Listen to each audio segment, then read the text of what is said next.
कभी भी अपना डर, कभी भी अपनी कमजोरी दूसरों को मत बताना, किसी को भी नहीं, चाहे वो कितना ही खास को ना हो। सर एक चीज ध्यान समझना, आपका डर उसी समय पर किसी और के लिए ताकत बन जाता है। आपका डर समाज का ताकत बन जाता है।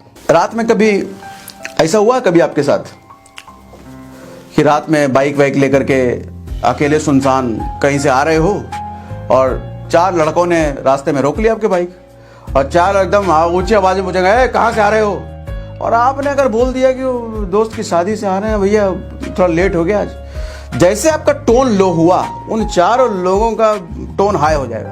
बोलेगा तुरंत आपके बाइक से चाबी निकाल लेगा, ये कोई तरीका कहाँ जा रहे, एक थप हो सकता है मार दे, बाइक वाइक छीन ले, पैसा से ले ले। लेकिन इसके जस्ट उल्टा आपने अगर किया, अब देखो इस केस में क्या हुआ, आपका डर उनका ताकत बन गया। आपने जैसे ही डर दिखाया उन्होंने इसको अपनी ताकत बना लिया खर्च से।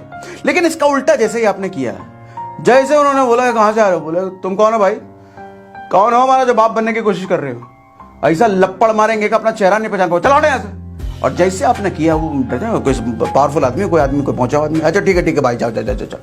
आपने शक्ति दिखाई, उनका डर बन गया। ये दोनों ऑपोजिट हैं। आपका डर समाज का ताकत, समाज का डर आपकी तख्ती। ऐसे कई बार आपको सड़क पे आपने एक्सपीरियंस किया होगा, कई बार आपने देखा होगा कार और बाइक वाले की भिड़ंत हो गई सड़क पर चलते चलते, कार ने बाइक वाले को पीछे से हलकट ठोक दिया, बाइक वाले ने सटा दिया कार में। उस वक्त देखना क्या होता है, उस वक्त अगर कार वाले ने बाहर निकल के पहली बार सबसे पहले अगर ऊंची आवाज में बाइक वाले को हड़का दिया, क्या तरीका है, सब साइड से देख लेंगे तुमको हम, बाइक वाला तुरंत सहम जाएगा, अरे नहीं भैया वो तो गलती से लग गया था, हम तो जा रहे थे सट गया वो। और इसका उल्टा अगर बाइक वाले ने पहले चिल्ला दिया कार वाले पे, तो कार वाला फिर डल जाएगा, अरे गलती हो गया, हम तो इधर चला रहे थे, रेड लाइट हो गया, तो आंटी उधर से आ गई, तो बचाने के चक्कर में हो गया। एक का डर दूसरे की शक्ति बन जाती है। अक्सर ये चीज देखने को नोटिस, देखो मैं इन चीजों को नोटिस करता हूं, ये सब चीजें कहीं किताब कोई सिखाएगा नहीं आपको, लेकिन आपको समाज में अपने आसपास होते हुए चीजों से ये सब सीखने की जरूरत है। कॉलेज में, स्कूल में अक्सर देखे होंगे कोई एक लड़का अक्सर हर क्लास में होता है जिसका मजाक पूरा क्लास उठाता है, पूरा क्लास मजाक उड़ाता है उस एक लड़के का। क्यों? उस एक लड़के में कोई ऐसी कमजोरी होती है जिस कमजोरी को उसने लोगों को बता रखा होता है। ये हो सकता है कि बोलने में उतना स्मार्ट नहीं है, पढ़ने में अच्छा नहीं है, या हकलाता है, या डरता है, कोई ऐसी कमजोरी जो दूसरों को पता चल गई है, सर उसकी कमजोरी पूरे क्लास ने अपनी ताकत बना ली। मजाक उड़ाए, बड़े मजाक उड़ाते। ऐसे ही बच्चे फिर आगे चल के पता चलता है कितनी फिल्मों में कितने हादसे हमने देखे हैं, फिर सुसाइड कर लेते हैं, कुछ अपने साथ कर लेते हैं। सर कमजोरी मत दिखाओ, अपना डर मत दिखाओ किसी को भी, तुरंत सामने वाला उसको अपनी शक्ति बनाएगा। और एग्जांपल दूं, खतरनाक एग्जांपल, एकदम ट्रू। हमारे भारत में अक्सर धार्मिक जगहों पर आप चले जाओ, कोई बड़े बड़े फेमस मंदिर चले जाओ, मथुरा वृंदावन चले जाओ, झारखंड में मंदिर है महादेव का, बम भोले का बहुत पवित्र मंदिर है, बहुत सिद्धि वाला मंदिर है, वहां चले जाओ, कोई बड़ी मंदिर ऐसी जगह चले जाओ आप, वहां पर ब्रोकर बैठे होते हैं उन ब्रोकर को हम कहते हैं पंडित। 2 तरह के पंडित मिलेंगे, एक छोटा पंडित, एक बड़ा पंडित। मंदिर के बाहर ना पंडितों को खड़ा किया जाता है, छोटे पंडित को, और वो छोटे पंडित इतने माहिर होते हैं बॉडी लैंग्वेज को ऑब्जर्व करने में, इतना माहिर तो हमारे देश की पुलिस भी नहीं होगी बॉडी लैंग्वेज को ऑब्जर्व करने में, जितने माहिर वो होते हैं। वो भांप लेंगे ऊपर से कि आप इस जगह पर पहली बार आ रहे हो, ज्यादा दुख से आए हो या फिर अभी भी शादी करके आए हो, ज्यादा खुशी से आए हो, किस वजह से आ रहे हो, भांप लेंगे आपके बॉडी लैंग्वेज से वो। और वो जैसे ही भांप लेंगे आपके पास आएंगे, दर्शन करा देते हैं, बस यहाँ घुमाएंगे, वहाँ घुमाएंगे, महिमा बताएंगे, ये बताएंगे, वो बताएंगे, आपको इतना प्यार से बोलेंगे हम तो नई जगह हैं, बताएंगे इतना कुछ, चलो। और जैसे ही आपने उनका साथ पकड़ लिया, वो हो गया आपका खेल। वो कहाँ ले जाएगा आपको अपने बड़े पंडित के पास ले जाएगा। बड़ा पंडित, अच्छा बड़ा पंडित का स्ट्रेटेजी देखो, अंदर जैसे बड़ा पंडित बैठा रहेगा, वो बड़ा पंडित वो भी आपको ऑब्जर्व करेगा। अच्छा इन्होंने इशारे में तब तक आपको बिठाने से पहले सिग्नल दे दिया होता है, मोटी पार्टी है, निकाल लेना, काट देना, शादी करके आए अभी भी, काम केल कर देना। वो बड़ा पंडित सबसे पहले आपसे कनेक्शन बनाने की कोशिश करेगा, प्यार मोहब्बत से, अच्छी अच्छी बातें बोलेगा आपको। अच्छा शादी करके आए, ओके, बहुत बढ़िया। लक्ष्मी का रूप है आपकी पत्नी, हाँ, तो खुश कर देगा आपको। आप जैसे सुनोगे मेरी पत्नी लक्ष्मी का रूप, खुश हो जाओगे। अच्छा, अगर बाल बच्चे भी साथ में गए हैं तो कहेगा कृष्ण है, या कभी कह देगा ये राम है। अच्छा, दो भाई अगर हैं, दो बच्चे हैं, कहेगा ये कृष्ण बलराम है, दूसरा कह देगा राम लक्ष्मण है। ये सब सुन करके आप एकदम खुश हो जाओगे, मोहित हो जाओगे। पंडित के पास और सट के बैठा होगा, और कुछ बताइए, और कुछ बताइए हमारे परिवार के बारे में। बेटी अगर है तो कह देगी लक्ष्मी है। अच्छा, बेटी नहीं है, पत्नी है, तो पत्नी को ही लक्ष्मी का रूप बनाते हैं। कुछ भी ऐसी चीज करेंगे जो आपको खुश करेंगे। उसके बाद जिस जगह पर आप गए हो वहां भगवान की महिमा और उनकी अचीवमेंट बताएंगे। भगवान के साथ ऐसा हुआ था, इन्होंने ऐसे किया, मतलब भगवान की ताकत वहां आपको बताई जाएगी भरपूर तरीके से।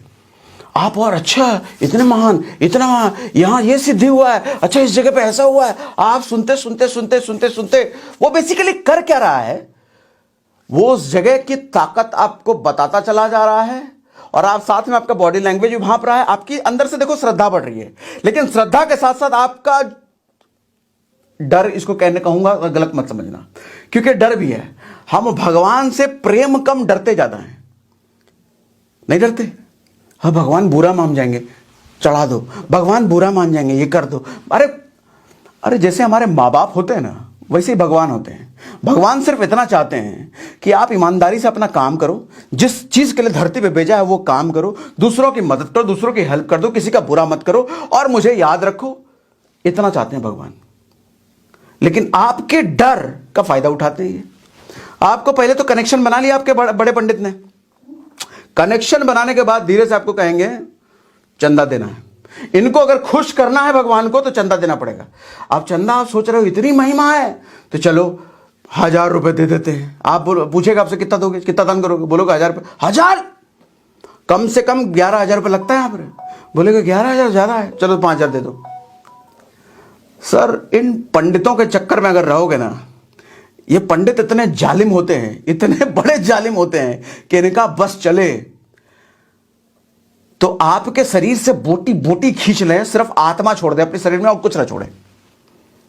कितने ऐसे किस्से हैं जो कि हमारे हिंदुस्तान में बड़े बड़े धार्मिक स्थलों पर सोने का चेन दान करवा देते हैं, गले से निकलवा के सोने का चेन दान करवा देते हैं। डर का लेवल इतना बढ़ा देते हैं, क्योंकि आपका डर का लेवल बढ़ रहा है, उसकी ताकत बढ़ रही है। आपका डर लेवल बढ़ा रहा है, उसका काम ही है कि आपका डर का लेवल बढ़ाए, ताकि उसकी ताकत बढ़े, उसकी बात को आप मना ना कर पाओ। सर, जमीन जगह सब लिखवा लें, ऐसे ऐसे होते हैं ये। सर, आस्था रखना गलत नहीं है, मैं खुद आस्था रखता हूं, मैं खुद बड़ा प्रेमी हूं भगवान का, लेकिन ऐसे डर के साए में नहीं। आपका डर किसी और की ताकत बन जाएगा। अच्छा, एक और बात, पहले ये आपको दान देने के लिए स्वेच्छा से बोलेंगे कि अपना जो इच्छा है वो दान दे दो। अपनी इच्छा से अगर आप बोलोगे 500 रुपया, ये कम से कम 10 टाइम्स को बढ़ाएंगे। 500 इतना छोटा, कम से कम 5,000 दो। आपने अगर बोल दिया 5,000 दो, 5,000 इतना छोटा, वो भांप लेंगे ना, वो भांप लेंगे। जितना ये बोल रहा है उससे 5-10 गुना तो बढ़ा ही देना। 5,000 अगर बोलो 25,000 दिलवाएंगे आपसे। ये टेक्निक होती है उनकी, पूरा ट्रेंड है। वो सेल्समैन के भी बाप होते हैं, वो पंडित नहीं है, वो सेल्समैन के भी बाप हैं, और लुटेरे सेल्समैन होते हैं। उनके चक्कर में ना पड़ना। किसी भी धार्मिक स्थल पर जाओ, पूजा पाठ करो अपना शांति से, अपनी इच्छा जो बनती है दान देने की। देखो, दान ऐसी चीज है ना, हर किसी को करना चाहिए। कहा भी जाता है कि दान से ज्यादा पुण्य कुछ भी नहीं होता है, सबसे बड़ा पुण्य दान होता है। लेकिन दान ऐसा हो जो आपकी इच्छा से हो, कोई मजबूरी में, कोई प्रेशर में, कोई डरा धमका कर आपसे अगर दान करा रहा है, फिर उस दान का कोई फायदा नहीं है, कोई फायदा नहीं है। दान अपनी इच्छा से होना चाहिए, और दान गुप्त होना चाहिए। ऐसा दान हो जो किसी को पता ना चले। लेकिन वो तो जबरदस्ती है, गन पॉइंट पे आपको, गन पॉइंट के इतना डरा के अगर दान करवा रहा है तो एक तरह से गन पॉइंट पे ही करवा रहा है वो आपको। ऐसा दान किसी का कोई फायदा नहीं है। जाइए, अपनी श्रद्धा से जो बनता है दान कीजिए, पूजा पाठ कीजिए, निकल जाइए। ऐसे ब्रोकरों के चक्कर में मत पड़िए। आपको देखने में लगता है पंडित है, बहुत सिद्धि वाला, पंडित नहीं, वो ब्रोकर है। वो ओ माय गॉड मूवी देखा है ना, बहुत सही दिखाया है उसमें। तो आपका डर किसी और की ताकत बन जाता है। ध्यान रखना, अपना डर कभी किसी को मत दिखाना, अपनी शक्ति दिखाओ। शक्ति दिखाने का मतलब ये नहीं कि रोड पर मारते पिटते किसी को चलेंगे, चल रहा है साइड से चलो एक तपाचा लगा दियो, ऐसा नहीं। देखो, आपका अगर आतंक बढ़ रहा है तो कोई ना कोई फिर राम और कृष्ण के भेष में आएगा जो आपका खेल खत्म कर देगा। शक्ति का मतलब ये नहीं होती किसी को दुराचारी बन जाओ, अत्याचारी बन जाओ। शक्ति का मतलब ये है कि अपनी अचीवमेंट बढ़ाओ, अपनी कामयाबी का लेवल बढ़ाओ, और पैसा कमाओ, खूब पैसा कमाओ, अपने परिवार को समृद्ध बनाओ। जैसे जैसे आपकी अचीवमेंट बनती है ना, समाज आपकी शक्ति को मानता चला जाता है। अरे बाप रे बाप, बहुत पैसा वाला, बहुत मेहनत किया, बहुत कामयाब आदमी है।